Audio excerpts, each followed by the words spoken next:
Hi friends. Today's group time is going to continue our conversation about novels, and today we're going to focus on the character of a novel or the characters of the novel. And you're going to have an opportunity by the end of this to create a character sketch of an interesting character in a short story that I'm about to read you. All right?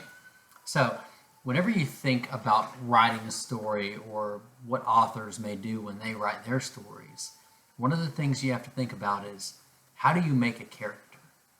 All right. So you're going to have characters in the story, and do you just write without even thinking about what the character is going to look like, feel like, be motivated to do, and the character's family and all that?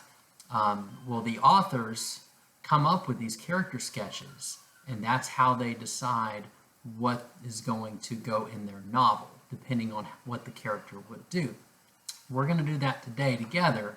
I'm going to have you do that on your own as well. All right, so first thing I want to go over is what a sketch is. A sketch of a character. Now, when an author is successful at creating a character, the character will seem real to you, the reader, and it'd be like someone you actually met. A sketch of a main character can provide information that makes the character come alive to you. Now, there are minor characters as well, but these are the main ones, the ones that you read about most of the time whenever you pick up a novel. There are five different sections of this sketch, and let's go over each one, okay? So if you're making a character for a book, you have to think about their physical characteristics. Tall or short, and compared to whom? Hair and skin color, age. Sometimes if a character resembles a photo, you may find a photo from a magazine and look at that and think about this character. What are the character's motivations? Which refers to a character's reasons for acting a certain way. Motivation makes up an important part of the plot. And protagonists' motivations are key to the plot, and so are the antagonist motivations are also key to the plot. Okay, obstacles. What are the character's obstacles? The protagonist creates some obstacles themselves, but they can also go through situations that create difficulties for them. All right, perhaps the character has a disability or they lack something they need. Fourth thing that we're going to talk about with this character is the personality traits. Okay, so when you're coming up with a character, you got to think about how they act. Most people think, feel, and react in ways consistent with their personalities and their outlooks on life, their worldviews. The author must make a character not only unique but credible to the reader. So does the character take charge of things, or does the character face challenges head on? What habits does the character have that makes them unique? Things like that. The final aspect that we want to look at when we think about making a character, the relationships that character has with other people and animals for that matter. Who are the character's family and friends, and do they have any pets? So these five things is what would make up a character sketch. Physical characteristics, what do they look like? Motivations, what gets them motivated, what matters to them, obstacles, what's standing in their way, personality traits, what's their worldview, and their relationships with others. So this can be conveyed to the reader in several different ways. One of the ways can be through how does the character act. The character can do a certain action that makes you realize, oh, he's really upset. You know, maybe he slams the locker or something like that, or he slams the door. Well, he's really upset probably. Also, other characters in the story can say something about another character, and it will give you insight into what they are feeling. Someone may say, oh, don't mind him. He's just upset because he spilled milk on the carpet. Okay, well, the other character gave us an idea about that person's actions. Another way this can be conveyed is how the character is, what the character says out loud can indicate how they're thinking. So an example would be, let's say someone storms out of the door and says, What will I tell my father about spoiling my new shirt? Okay, so in his mind, he's thinking already about that conversation he's going to have with his father. The final thing here, that ways that the character can be relayed through the novel, is story clues. So this would be like the narrator telling you what's happening about some action that's taking place. So here's an example for story clues. At his front door, Jake took a deep breath before reaching for the knob. Okay, so the narrator per se is telling you that he's taking a deep breath before he opens the door. So he's probably taking time to relax himself. Maybe he's coming into a stressful situation. All right, so those are the 4 ways that as I read this short story, these 4 things will tell you about a character, and that character we're going to talk about together. We're going to make a sketch for. All right, so the story is, I'm going to pull it up here on my computer. It's a short story. It shouldn't take long to read, but as we go through this, I'm going to stop several times, and whenever something comes up about this character relating to their sketch, I'm going to write it, or I'm going to mention it to you, okay? Remember, the 5 things we're looking for about a character are physical attributes, their motivation, their obstacles, their personality traits, and their family, friends, and pets. All right, this book is by, or this short story is by Gary Soto, and the name of it is Mother and Daughter. All right? Yoli's mother, Miss Marino, was a large woman who wore a muumuu and butterfly-shaped glasses. The character, this is the first sentence that I'm already stopping, is Mrs. Marino. Mrs. Marino. That is spelled M-O-R-E-N-O. All right? Mrs. Marino. In the first sentence, we already find out that she's a mom. Okay? So she is a mom, and she has a daughter named Yoli. That's spelled Y-O-L-L-I-E. I'm going to send you a copy of this short story, so you probably already have it in your Hi Mama inbox right now, but you can print that off and follow along with me if you'd like. Let's say that first sentence again.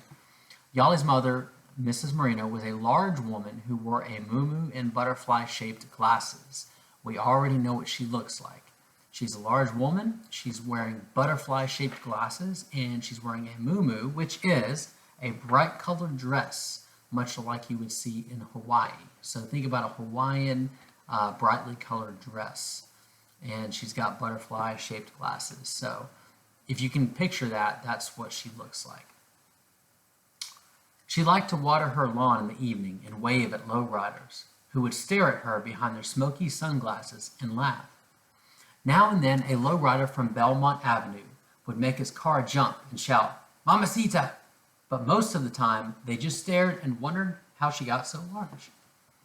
Mrs. Marino had a strange sense of humor. Once Yoli and her mother were watching a late-night movie called They Came to Look. It was about creatures from the underworld who had climbed through molten lava to walk the earth. But Yoli, who had played soccer all day with the kids next door, was too tired to be scared. Her eyes looked, but sprang open when her mother screamed, "Look, Yoli! Oh, you missed a very scary part. The guy's face was all ugly." But Yoli couldn't keep her eyes open. They fell shut again and stayed shut, even when her mother screamed and slammed a heavy palm on the arm of her chair. "Mom, wake me up when the movie's over so I can go to bed," mumbled Yoli. "Okay, Yoli, I wake you," said her mother through a mouthful of popcorn. So we've learned a little bit about her already. She has a strange sense of humor. Now that would be a personality trait, okay? She had a strange sense of humor because she woke up her daughter in the middle of the movie and tried to get a reaction out of her by saying, "Oh, this is really scary." So she's trying to get a reaction out of her daughter. You can probably imagine that she is always making some sort of attempt to get her to laugh or get her to make some sort of reaction to that, okay? All right, let's continue on. "Mom, wake me when the movie's over so I can go to bed," mumbled Yoli. "Okay, Yoli, I wake you," said her mother through a mouthful of popcorn. But after the movie ended, instead of waking her daughter, Miss Marino laughed under her breath turned the TV and lights off, and tiptoed to bed. Yoli woke up in the middle of the night and didn't know where she was. For a moment, she thought she was dead. Maybe something from the underworld had lifted her from her house and carried her into the earth's belly. She blinked her sleepy eyes, looked around at the darkness, and called, "Mom? Mom, where are you?" But there was no answer, just the throbbing hum of the refrigerator. Finally, Yoli's grogginess cleared, and she realized her mother had gone to bed, leaving her on the couch, another one of her little jokes. But Yoli wasn't laughing. She tiptoed into her mother's bedroom with a glass of water and set it on the nightstand next to the alarm clock. That next morning, Yoli woke to screams. When her mother reached to turn the alarm, she had overturned the glass of water. Yoli burned her mother's morning toast and gloated. "Ha ha, I got you back. Why did you leave me on the couch when I told you to wake me up?" Despite her jokes, mother and daughter usually got along. They watched bargain matinees together and played croquet in the summer and checkers in the winter. Mrs. Marino encouraged Yoli to study hard because she wanted her daughter to be a doctor. She bought Yoli a desk, a typewriter, and a lamp that cut glare so that her eyes would not grow tired from hours of studying. Okay, so we're going to take a pause. What did we learn? We learned that Mrs. Marino is playing practical jokes on her daughter. So that would be another personality trait that she has. She plays practical jokes. We also found out about what motivates Mrs. Marino. So she has fun with her daughter, but it sounds like she's also pretty hard on her. She wants her to study, and she buys her a lamp. She buys her things to help her study and a desk because she wants Yoli to grow up to be a doctor. Okay, so that's another part that we're learning about Mrs. Marino. All right, continuing on. Yoli was slender as a tulip, pretty, and one of the smartest kids at St. Teresa's. She was captain of crossing guards, an altar girl, and a whiz in the school's monthly spelling bees. "Tienes que estudiar mucho," Mrs. Marino said every time she propped her work-weary feet on the hassock. "You have to study a lot. Then you can get a good job and take care of me." "Yes, Mama," Yoli would respond, her face buried in a book. If she gave her mother any sympathy, she would begin her stories about how she had come with her family from Mexico with nothing on her back but a sack with 3 skirts, all of which were too large by the time she crossed the border because she had lost weight from not having enough to eat. Everyone thought Yoli's mother was a riot. Even the nuns laughed at her antics. Her brother Raul, a nightclub owner, thought she was funny enough to go into show business. All right, so we also learned about Yoli that one of her motivations was, we learned about Miss Marino that one of her motivations was that Yoli, her daughter, would grow up to be a doctor so she could earn money, right? And she was probably joking around too, but she said, "So you can take care of me." So she wants Yoli to make money to take care of her one day. The other thing we learned about Mrs. Marino is her family. We learned that her and her family immigrated from Mexico, most likely when she was a kid, and they got here and they were very hardworking parents. So her parents were very hardworking and they immigrated from Mexico. And then finally, that her brother Raul thinks that Mrs. Marino is so funny that she could get a job in show business. All right, let's continue on. But there was nothing funny about Yoli needing a new outfit for 8th grade fall dance. They couldn't afford one. It was late October with Christmas around the corner, and their dented Chevy Nova had gobbled up almost $100 in repairs. "We don't have the money," said her mother, genuinely sad because they couldn't buy the outfit, even though there was a little money stashed away for college. Mrs. Marino remembered her teenage years and her hardworking parents who picked grapes and oranges and chopped beets and cotton for meager pay around Kerman. Those were the days when new clothes meant limp and out-of-style dresses from St. Vincent de Paul. Actually, let's stop there. So we also have found out a little bit more about their situation with money. So they just had to get their car repaired for $100, and now they have no money to spend on a dress for Yoli's party.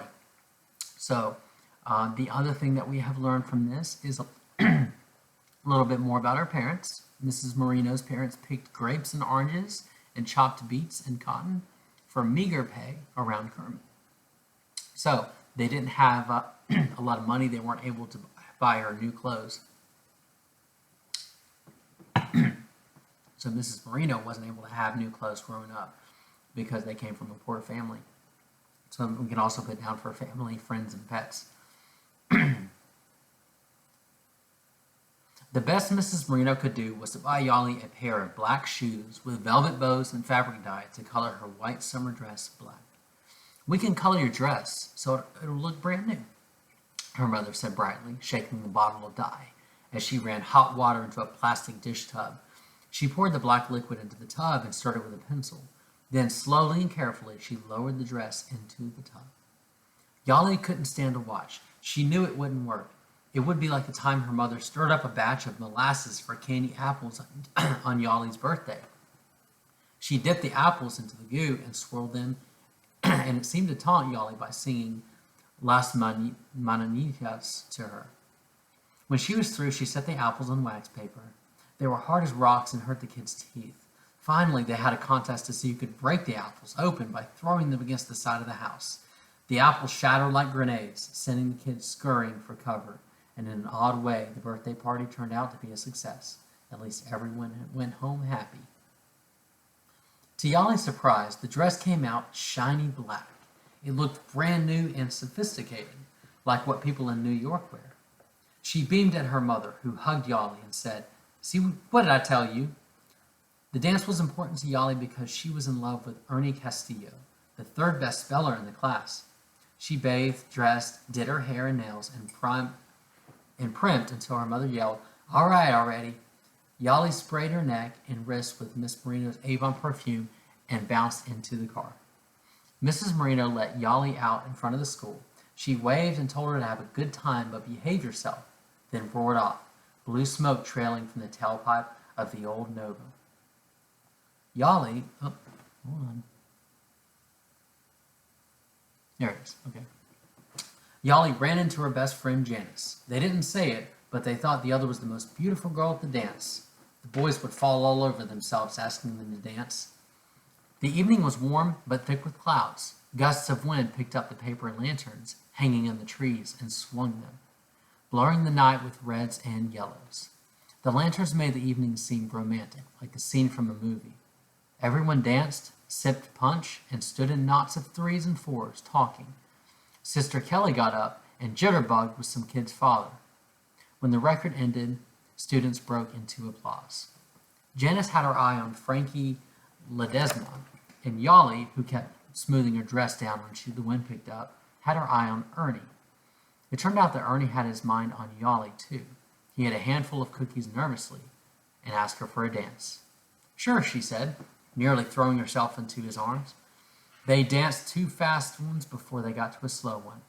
As they circled onto the lanterns, rain began falling, lightly at first. Yoli loved the sound of the raindrops ticking against the leaves. She leaned her head on Ernie's shoulder, though his sweater was scratchy. He felt warm and tender. Yoli could tell that he was in love. And with her, of course. The dance continued successfully, romantically, until it began to pour. "Everyone, let's go inside, and boys, carry in the table and the record player," Sister Kelly commanded. The girls and boys raced into the cafeteria. Inside, the girls, drenched to the bone, hurried to the restrooms to brush their hair and dry themselves.